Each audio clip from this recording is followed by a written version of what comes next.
তুই কখনো এমন অনুভব করেছিস যেন আয়নায় যে মুখটা দেখছিস সেটা তোর নিজের না? কি বলছিস? ওরকম আবার হয় নাকি? আমি ভাবতাম হয় না, কিন্তু এখন জানি হয়।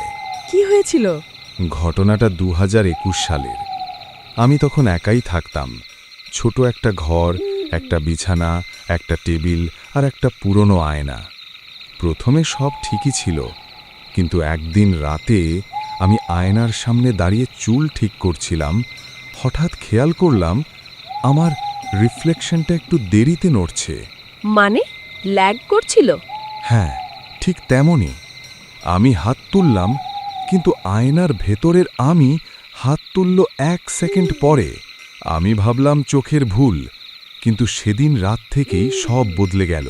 কিভাবে? পরের দিন আবার আয়নার সামনে দাঁড়ালাম। এইবার আয়নার ভেতরের আমি আগে নড়ল। কি? মানে তোর আগে? হ্যাঁ, আমি তখনও স্থির দাঁড়িয়ে, কিন্তু আয়নার ভেতরের আমি হেসে ফেলল। না না, এটা খুব অদ্ভুত। অদ্ভুত না, ভয়ঙ্কর। সেই হাসিটা আমার মতো না, ওটা ছিল একটু বাঁকা, একটু নিষ্ঠুর। তুই কি করলি তখন?